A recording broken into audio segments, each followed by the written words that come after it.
T-Dog, J-Boy, and me, I'm Lugs.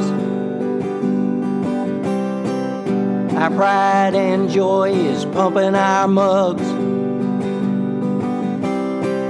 Be careful, kids, it could get rough. We're flipping our lids on sports and other stuff.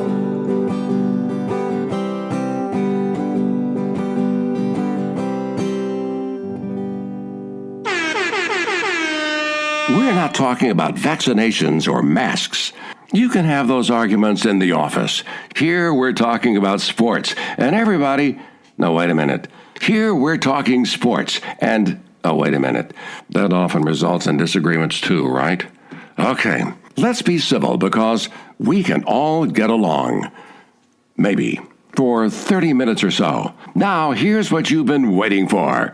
This is Sports and Other Stuff. Thank you, John Young. I'm Lugs. I'm J-Boy, yeah. And I'm T-Dog.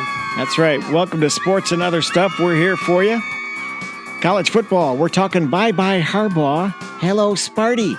Georgia rolls on, and in the NFL, that kid from WKU sets the world on fire. Brady coughs up the ball a lot, but the Saints lose Jameis. Hey, guys, let's get going. Lugs, how are you? Get us going on this stuff, will you? Get it kicked off. You want to start with a little college. I was just going to get quickly into the local guys. I think this weekend sort of determined a lot for IU, UK, and U of L. U of L in particular, I think this was the final nail in Scott Satterfield's coffin. They'll play this out, but I think something major will happen at the end. UK, for a team that whacked LSU and Florida, I was sorely surprised how poorly they did against Ole Miss. And IU Maryland, I just feel bad for the IU kids at this point. It's just such a disappointing season considering what went on or what was talked about earlier before in the preseason. So that's my sort of quick take on the local guys. Quick take. T-Dog, how are you? What do you think? I'm good. I guess kind of following the same format of Lugs. I'll just go from best team to worst team in terms of the three local teams. I think with UK, I think against Mississippi State, basically what happened, I just think a lot of things broke badly for them, and maybe it was just a bad matchup. Will Levis clearly had his worst game with 3 picks, where you could clearly tell maybe, again, I still believe Liam Cohen was a good hire, but it felt like on some of those interceptions, they knew what the play was. Like he did the fake pitch, and then like he did the quick screen, and there was a guy there to bat the ball up and intercept it. He had 3 picks, and then on the other side of the ball, I believe in UK's defense, but I just think it was again like a bad matchup. Will Rogers, their quarterback, his yardage isn't ungodly. I mean, it's 344 yards, which in this day and age, unfortunately, is just ho-hum college. But it's really weird. But the part that's impressive is he was 36 of 39 on his passes. So he pretty much did what he wanted. And then really the interesting thing is Mississippi State is a pass-heavy team. When they got in close to the red zone, three of their 4 touchdowns were rushing touchdowns. They were able to, I guess, kind of catch them off guard by running the ball. And it was just I think a good game plan.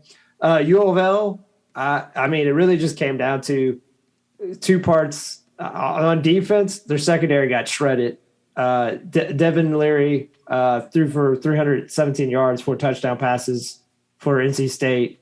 And Malik Cunningham, I mean, I think the numbers are good, but again, like they didn't generate only 1 touchdown and 2 field goals.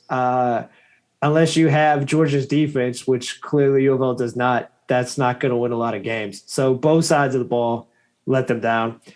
And then IU's situation, the thing that had been their calling card all year that for the most part showed up outside of I'd say the Ohio State game was their defense had played well. Their offense finally woke up. Donovan McCulley, who looked shell-shocked against Ohio State last year, because to be fair, he was a third string quarterback, and he's a freshman. But he played well. He had 242 yards passing, 2 touchdowns to Peyton Hendershot, who also had 106 yards receiving. And Stephen Carr probably had his best game for IU. He had 136 yards rushing, 2 touchdowns. The unfortunate thing is the defense didn't show up, where Tua's little brother, Tulele, I'm probably saying it wrong, but Tagovailoa, he threw for 419 yards, 2 touchdowns, and Carlos Correa, he had 134 yards receiving, 2 touchdowns on IU. They could not stop him. And it was heartbreaking, losing 35-38 in College Park. So Lugs, I got an idea for you here. Ready? Satterfield hot seat. See ya. Jeff Brom, huh? To U of L. Come on. Well, maybe. I just think Jeff Brom is secure enough now. I don't know that he would want to leave Purdue. I know he's a hometown boy and all, but I can't see him wanting to leave Purdue to come to U of L, because U of L, they just don't have a cache of players. But that could change. He could recruit, I suppose. But I'm not big on that. Okay, write it down. I said it here first. Okay, which game you want to talk about first? How about Michigan State? That was a good game. You know what? Two teams that last year couldn't seem to find them, anything that was working. This time around, they're both looking pretty good, actually. So I was impressed with that game. I hate to say this, but I was impressed with Harbaugh keeping his cool at certain points in that game. So somebody was calling defenses that actually worked for them. And, Harbaugh, the best I can say about him now is he wears a nice pair of khaki pants. That's about it. That's about all he's got going for him now, I think. What do you say, dog? I would say that the one good thing I will say about this game, and again, it's not what Michigan fans want to hear. Both teams played well in this game, and they came in this game looking like legitimate teams, and they're both leaving with being legitimate teams. They just, Michigan just didn't have an answer for Kenneth Walker. How about that guy? 5 touchdowns. He had 197 yards rushing, 5 touchdowns. The first one, you watch that first touchdown. It looked like it was going to be for no gain or for loss of yardage, and then he bounces it to the left and then runs it up the side. Looks like he might have fumbled it before crossing the end zone, but that's the thing. A lot of the big kind of quasi plays went Michigan State's way, but I guess you would expect that in East Lansing. Right before half, there was a fumble by Thorne that they said his shin was down, which should have been a touchdown fumble for Michigan. And you look at the difference in scores, that could have been a very vital point for the Wolverines. But anyway, Cade McNamara, I know he'd been under fire, looking average. And obviously you want to look at Harbaugh's tenure. It's the worry that they haven't had a quarterback. Now, I'm not going to say he's ever going to be up for the Heisman, but Cade McNamara played well. His first touchdown pass, mainly it was Andrew Anthony, like on the slant, on the 93-yard slant pass. But that ball was perfectly positioned, and so was the pass to Senran still. So they played well. It's just, it was rainy. And I think the vital changing point, they were up 33-30. And the point where the dam broke against Michigan was their very talented freshman quarterback, J.J. McCarthy. He had a RPO to Blake Corum, and he fumbled it on the exchange. Yep. And that's when Michigan recovered. And after that, the momentum had already been kind of ebbing Michigan State's way. But after that, the floodgates opened, and that was that. Wasn't it a classic Big Ten game? Wasn't it, though? The cloudy skies, rain, dirty field, muddy uniforms. All right, Lugs, you still vote for the Heisman, right? Occasionally, I think I'm still in good standing. Okay, Sure. Kenneth Walker. Write it down. The guy, the running back from Michigan State, 5 touchdowns. He's our guy, man. He's our guy. I'm Come going to on. have to say Stroud from Ohio State, unless he Come just on.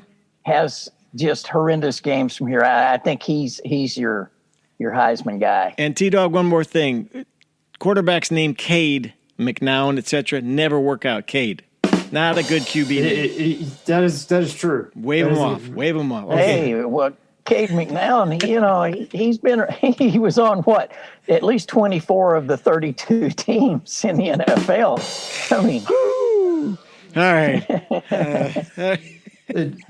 hey, speaking of NFL, can we move a little bit? I was pleasantly surprised that our guy from Denver, he gets to go with Matthew Stafford. He's another one of the guys that died and went to heaven. Come on, Von Miller. Von Miller. He goes from nowheresville to everywheresville. I mean, you gotta give it. I don't know how that trade worked out, but good for him. So, and speaking of LA, they were quiet.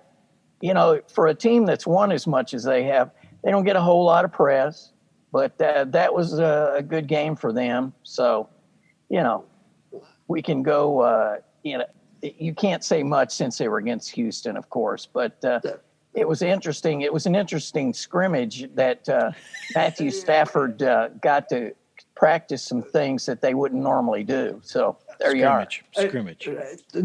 I mean, to be fair to your point, I know it's Houston, and I know some people might see the score and see 38-22 as like, well, there's more competition. All 22 points came in the fourth quarter. And, like, Los Angeles was done. Garbage time. It was complete garbage time. Congratulations to Davis Mills. Statistically, it looks like he had a great game, but it was totally just let's milk the clock. They're not going to win the game. Again, this is a team that doesn't care about statistics. This isn't like that Ravens team. I will throw some shade at the Ravens team. This isn't like the Ravens team where they're trying to keep together a 100-yard rushing multiple games in a row so they could tie like the Steel Curtain Steelers for rushing whatever crap. They don't care about statistics. They just want to win the championship. That's why they're giving up like second and third round draft pick in 2022 season for Von Miller, who still has some gas in the tank. I don't know how much, but like again, they're throwing everything into this. They are going hell and high water winning a championship, and it's actually kind of commendable because like it's just win now, baby, win now. Yeah, go. Stafford's not young. You don't know how many. With Darrell Henderson, he's a young player, but you never know with running backs. I mean, considering they wanted Cam Akers to be their starter, you never know how long running backs are going to be good. So they're in the window and they're going for it. So congratulations to them. Hats off, man, because you don't rarely see the guys just commit to it and say, okay, here we are. We're going to do this thing now. Well, and you often don't see these mid-season trades really amount to anybody with much name like that, too. So that's pretty amazing. Yeah. And also, honestly, credit to Denver being honest about themselves. Like, I mean, I know they got a win against Washington yesterday, but realistically, their front office is like, we're not going anywhere. Let's just get. Yeah, it's a rebuild. Yeah, let's just get assets right now. Again, I'm not trying to hate on our guy Teddy Bridgewater. I like him, but like they saw what he's done up until this point. They're like, this guy's not going to lead us to a championship. Let's just offload some of our, and their best receiver was out for most of it. I know Jerry Jeudy, but like they're being honest with themselves, and that's what teams should do at this point before Tuesday when the window closes. Speaking of a team that should have looked into possibly, we can first look at the game first, but Tennessee Titans. Yes. Against the Colts. What a huge game. Tennessee Titans coming off that Jets loss. We're like, who are this team? And then what do? They string together wins over Buffalo. They beat the Chiefs, who I don't know what the Chiefs are, but still it's the Chiefs. They beat the Colts, who I know their record now is 3-5 by losing the Titans, but they were playing pretty well. They should have beat Baltimore